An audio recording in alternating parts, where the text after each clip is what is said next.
Hello everyone, this is Kat and welcome back to My Hero Academia Podfics. This will be the continuation of the Breaking Point series. This will be part 5, Fic 5 of the series, entitled Heartbreaking. He sighed as he trudged his way through the school, wearing his favorite green sweater and some blue jeans. He figured since he wasn't actually going to school, he'd just be comfortable. If Principal Nezu didn't like it, then he could send Izuku back to the dorms to be changed. It'd be more of a hassle for the principal than for him. Either way, he didn't care. He huffed as he passed by the filled classrooms where all of his classmates were currently sitting and waiting to begin classes. He wondered what it would be that he was going to be doing with the principal. As far as he knew, he hadn't done anything like this before, and it was unprecedented for him to do so. Well, he'd find out either way why, since he was at the principal's office. "Come in, Midoriya," he heard before he could even knock. He entered the room. "Though I would have preferred the school uniform, I do not dislike your current wear." There was tea in front of the creature, and those beady eyes were centered on the student. He grunted as he stepped forward to stand in front of the desk, taking in the phone that was settled directly in front of him. "I have a feeling I'm not going to like what you're about to say," he muttered with a tired sigh, too exhausted to care about what spouted out of his mouth at the moment. "We're going to call your mother, and let her know what happened last night, as I agreed to do so when any dispute between you and Bakugo would occur." He leaned forward and tapped in his mother's number, the phone already on speakerphone. His shoulders slumped. "Do we really have to?" "Yes." They listened to the ringing. "Hello, this is Midoriya. How can I help you?" The voice was sweet and all, but this was the voice that his mother used with customers. The voice that said she was only putting up with the bullshit because she had to and not because she wanted to. That voice meant that she was tired and meant that she had worked night shift. This conversation would not go well at all. "Yes, hello, Mrs. Midoriya. This is Principal Nezu of UA. I hope I didn't interrupt your morning." The principal's own cheerful chirp had made chills go down Izuku's spine. He was sure the two of them together would not help him at all today. There was a pause that made goosebumps pimple on his skin. He didn't like this at all. "It's only been a couple of days since we last met, Principal. What could possibly have happened since then?" "Yes, I know, but it seems that separating them in class was not enough. We'll be further separating them by placing Midoriya into the teacher's dorm so that there will be no chance of him or Bakugo confronting each other," he began to explain as he kept steady eye contact with Izuku. "We are doing this because Bakugo confronted your son and asked him to follow him to talk. Your son decided it was a wise decision to follow and the two got into a fight. I'll give Mr. Midoriya the fact that he did fight back even after he had tried to run away." More silence for a long period of time. "Is he in the room with you?" He gulped heavily. "Hi, Mom." "I'm proud of you, Izuku, for standing up to him." He blinked in surprise at that. "But I expect better of you. You do not follow your abuser, and you will stay away from Bakugo-kun until I say otherwise. Do you understand me, dear?" The threat was clear in her voice, even as the pride had fought to override the disappointment that she obviously felt. "Yes, Mom, I understand." He nodded his head as well, even as he looked away from the principal into the floor. "All right. Now, as for moving him, I agree. I don't want him to be separated from his friends, but I don't want him to have the temptation of confronting Bakugo-kun again. I do hope that you'll find a way for him to spend time with his friends. I don't want that to be taken away from Izuku after everything he's been put through." "But of course. I thought a teacher could supervise in the lounge of the student dorms. I would even take several shifts myself as well to prevent any confrontations." He explained his plan. This would hopefully allow Midoriya time with his friends while keeping any confrontations to a minimum. He would not be permitted to stay after curfew and would be required to return to the teacher's dormitory with the supervising teacher. As long as the teacher knows that he is to stay in the room until they leave for the night. If they take one eye off of him and something occurs, then I'll prohibit visits to the student's lounge. Once that occurs, you'll have to figure out a different way for him to see his friends outside of class," she stated calmly. "But of course," Nezu agreed easily. "Now that we have that covered, we also decided, because he agreed to leave the dorms after curfew, that he'll be spending the week with me. This is a trial period as well to see if what I've heard is true. And if it is, I'd like to make it a course for him to work on his analytical skills." Izuku's eyes snapped up as he stared at the principal, who was taking a sip of his tea at that moment. "Ah, you must be talking about his notebooks." Izuku flushed at the mention of them. "I wonder, have you seen them yet? I'm sure they were in his dorm room when we were setting his room up." "Notebooks? I didn't realize there were such things. I'll have to take a look at them."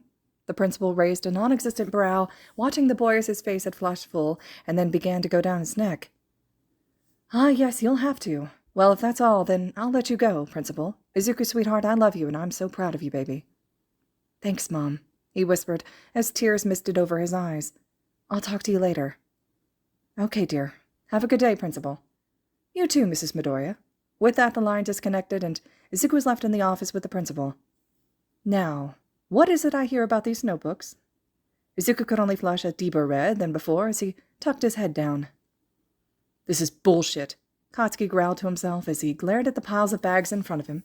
All the asshats in his class had taken complete advantage of his house arrest, pushing chore after chore after chore onto him. It was bullshit.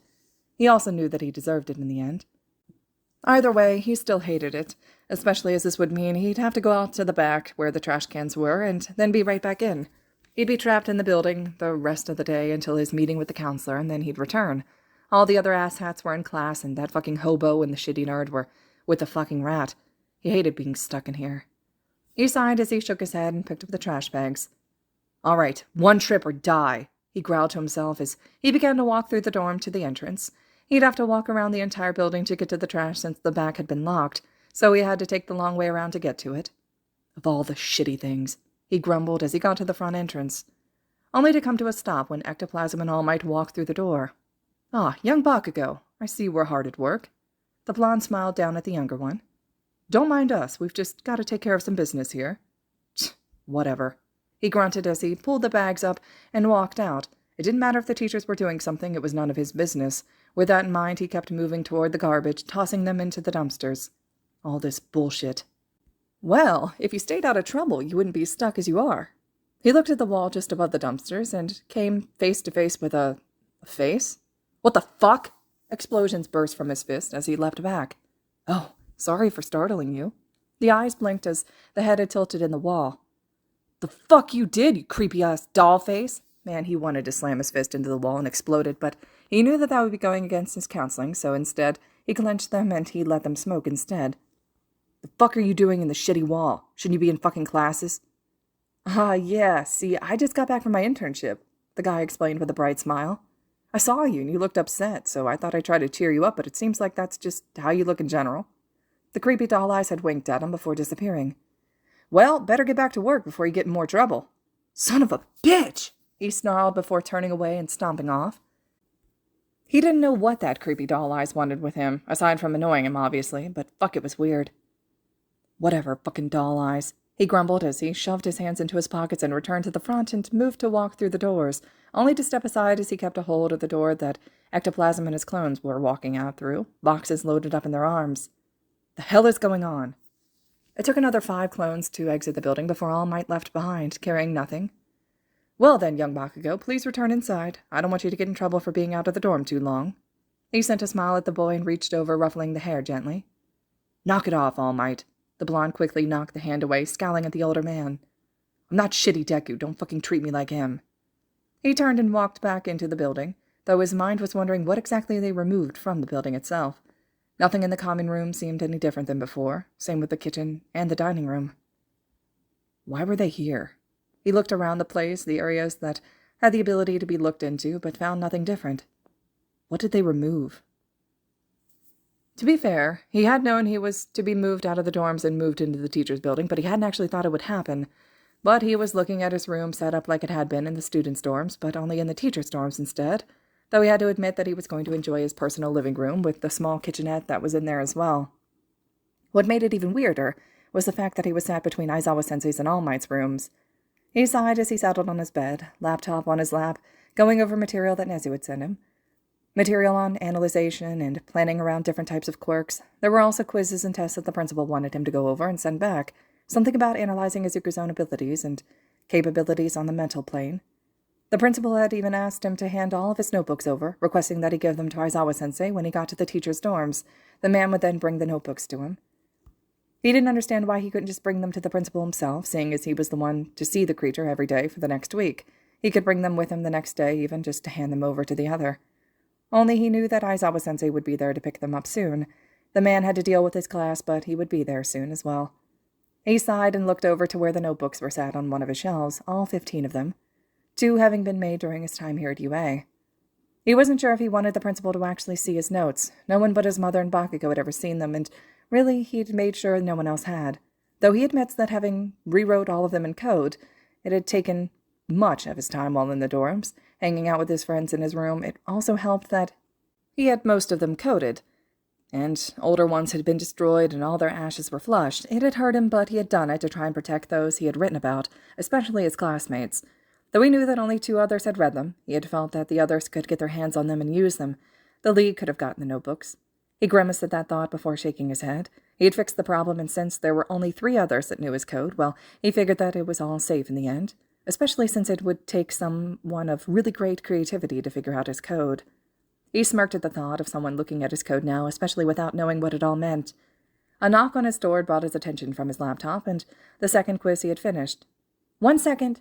He wasn't surprised to find Aizawa-sensei standing at the door, looking at him with an ever-tired expression.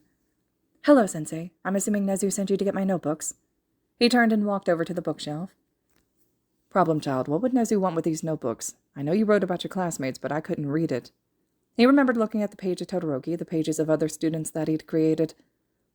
"I thought of the code that you made and applied all the breakers I've known. I don't think I've come close to breaking it at all." Izuku smiled at that as he gathered the notebooks into his arms, looking down at them sadly. He had a feeling that he wasn't going to be seeing them for a very long time, if ever again, though he couldn't tell you why. "Here they are, Sensei." He turned and held the notebooks out to the man. "Take good care of them, please." "Of course I will, problem child." Aizawa gave him a nod as he took him into his own arms. He could see the tension in the child's shoulders, as well as the sadness in his eyes, though he didn't understand why. These were only notebooks that he could rewrite if he ever wanted to. "Now, it's getting late. Go to bed." Izuku could only gulp as he watched his teacher leave his room, with the door clicking shut behind him. He didn't even try to stop the tears from falling down his face, knowing that a big part of him had been taken away without his teacher's knowing or understanding. "Have you heard about what happened?" Mina whispered to Kirishima from where they sat on the floor. Saru and Kaminari sat above them on the couch, while Bakugo sat off to the corner where he could look at his little group. "About Midoriya?" the redhead muttered back with his own saddened eyes. "Yeah, I heard." "What about Midoriya?" Kaminari questioned next as he had turned and looked over the couch to stare at the kitchen table where the self-proclaimed Deku squad were sitting quietly, all with confused, sad, or blanked looks. "Did he get hurt again?" "Wouldn't be anything new if he did." Saru chuckled as he cracked his neck and stretched his arms above his head. "Just wondering what villain he got into a fight with when he was supposed to be in detention." "I mean, yeah, that's what normally happens with Mito Bro, but I don't think that's what the problem was this time around," Kirishima admitted when he glanced over at Bakugo. The blonde snarled at the redhead, having heard about what had happened and putting the move of boxes together. "What the fuck are you looking at, shitty hair?" He knew what the other was thinking. Honestly, he wasn't worried about it either. Let the shit for brains think what he wants, as it wouldn't affect who he was. He wouldn't just change because the other wanted him to, not even because he wanted to as well. Kirishima sent him a sad smile before looking away to continue their conversation with the other 3 of their dumbasses of their so-called squad. He had heard about Deku being moved out of the dorms, had heard about him being put somewhere else, all because they had fought the night before. He snarled as his palms exploded with his frustrations. It was all his fault, just like with All Might's End. "Read them," the text on his phone had read, his eyes blinking tiredly as he held the notebooks in his arms. "What are you up to, you little rat?" he grumbled as he walked into his room, where he had come to a stop as he received the text. The principal wanted him to know something, but he wasn't sure what it was. He had no clue as to what he could possibly have planned, especially concerning the coded notebooks. His phone beeped again. He sighed as he looked at a code breaker, one that he'd never seen before. "Use this to read the 13th notebook. This is the code breaker for that notebook only. The others have different ones." "Well, I guess I better start." He sighed once more as he sat on the couch, notebook in his lap. He opened the notebook to the front and looked at the inside cover. There was coding there, so he would start there at the beginning. "This is notebook 13, and my name is Izuku Midoriya, and I'm quirkless." "That can't be right," he mumbled as he looked at the decoder and then back at the notebook. There was no way Nezu had gotten this wrong, though there could always be a first, which was completely 0. Whatever. Guess we'll see what Midoriya has hiding in this notebook of his. "So, did you enjoy your assigned reading?" He sipped at his tea as he looked over at the teacher in front of him. "I don't know what you're planning, but this isn't going to help." Aizawa snarled as he slammed the notebook on the desk, making it bounce before it settled. "If anything, it's going to make me push him further into counseling than anything else." I'm assuming you read the analysis on the later pages, as well as the first few ones. I asked you to see that one because he has the newest heroes on the scene on them, and I wanted to have your opinion on them." He stopped and stared at the other with a raised brow. "But it seems you read the cover and the first few pages. I knew the risk, but you still needed to see it, to maybe understand your student a bit better now." Understand? Understand how my student was neglected by his previous teachers and abused by his fellow classmates? Understand how he was all alone except for his mother that didn't even believe in him either? He was practically foaming at the mouth now. How he didn't have a quirk until the entrance exam, and so he had to work from ground zero all on his own to figure out how to control said quirk. He was breaking his goddamn bones. I could have helped him if I'd known that. "Did you not read his files?" Nezu opened a drawer and pulled said file out. "It was all in here for you to see." Aizawa could say nothing as he looked at the file. He got his students' files at the start of the year every year, but he didn't actually read them. It tended to make a biased opinion, and he wanted to look at them with fresh eyes, free of opinions. So he hadn't actually looked at it. Hadn't even opened it. He realized he'd made a mistake because of that. He shook his head as he reached over for the file and picked it up. The notebook spilled over Nezu's desk. The rat could read them as he pleased. He already knew that Midoriya wouldn't be getting them back from what he read in the first one. It was dangerous to allow a student to keep those notebooks. It could lead to a disaster if villains were able to decipher them. Inside of Midoriya's files were the records from his middle school, records showing a story that didn't match up to his student. From what he was reading, Midoriya shouldn't have even been able to apply to the school. Detentions upon detentions for cheating on tests and assignments, getting into fights, drug dealing, skipping classes, disruption in classes and assemblies. There was even marks for drug use and alcohol consumption. "I don't understand," he mumbled as he continued to look over everything. His grades were acceptable, B's mostly, but a couple of A's and C's. There were some complaints from teachers on how rude and disruptive he was, how he would not listen and would ignore them. None of this sounds like Midoriya. None of it. "I've been doing my own research," Nezu admitted as he steepled his paws together.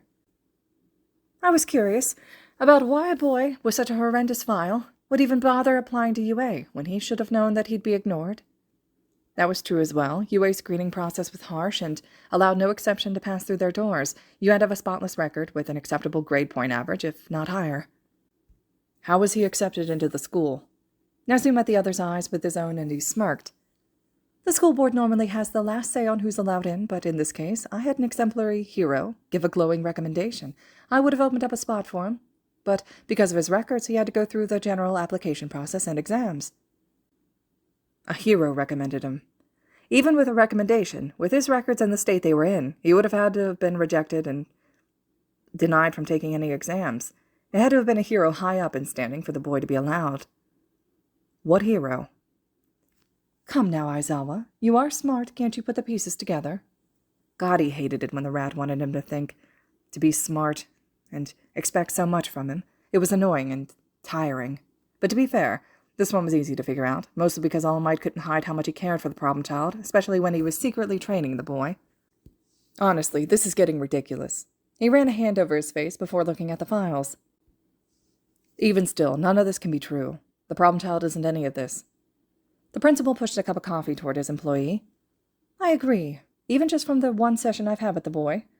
This file is false. Everything I've read here is false. I've already started an investigation on the school itself, but there must be an interview done with the principal and some of the teachers there." "And you want me to go and deal with them?" He sighed as he realized what this meeting was truly about. It was so he could begin to see what was truly going on with his students and their past. "That's right. You'll be the hero that'll investigate the corruption of Aldera High." He could only sigh as he realized how busy his hours outside of school were going to get, compared to before. He stood in front of the principal's desk, looking at where all his journals were stacked off to the side, well out of his reach. "I've decrypted and read all of them. Your code is highly complicated and difficult even for me to decode, and I suspect that was exactly what you wanted." "What are you going to do with them now?" he questioned next, knowing exactly what was written in those notebooks. Years of analyzing and theories and thoughts were mixed in with his blood, tears, and soul. He had a thought about what was going to be said, and he hated it greatly. "Because of the information held within, even with how well they are encrypted, it would be dangerous if they were to fall into the wrong hands. We encountered villains with similar minds to our own. I suspect that they'd be able to decrypt it and to use the information inside."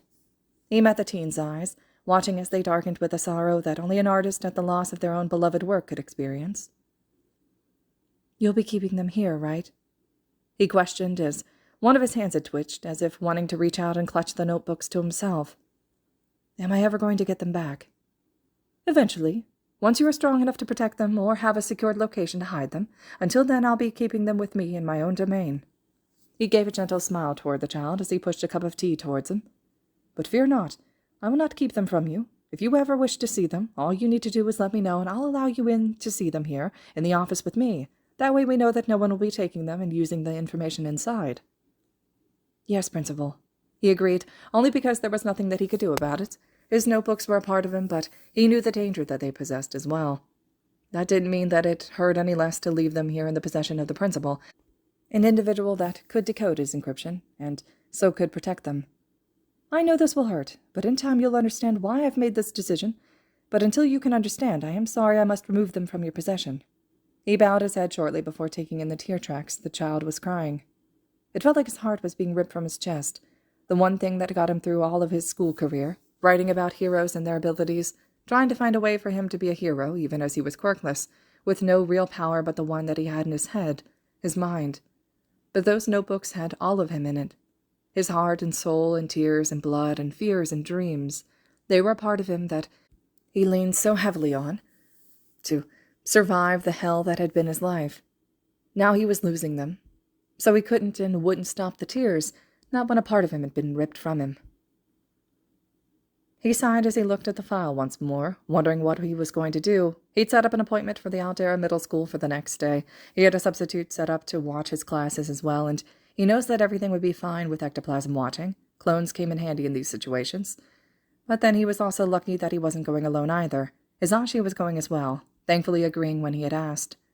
There were a few things that he was going to have to keep an eye out for, also things that Hisashi knew to keep an eye out for as well. He shook his head as he remembered the names in the files of who he needed to speak with, one being the principal. That was going to be a hard one, especially since he was sure that the principal was riding the coattails of the problem children, using their success of getting into UA as a way to get better funding. It was the normal thing for schools to do once they had students getting into a hero school, to use them to get funding and higher standing. This could lead to loads of things that could lead to trouble. It wasn't exactly the ideal situation in general, so Aizawa would have to watch what he said and did at the school. Luckily, with Hisashi going along, he'd have a well-known spotlight hero with him to help talk circles around the principal. Hopefully that would help out in getting information that he wanted. Either way, this was going to be troublesome, but it would hopefully lead to better understanding of the two problem children. Or it'll be more trouble, he grumbled as he laid his head on his desk. He really didn't want to deal with this. All right, everyone. This concludes Fic 5 in the Breaking Point series. This fic was entitled Heartbreaking. Hope you guys are still enjoying this series, and as always, thank you so much for listening.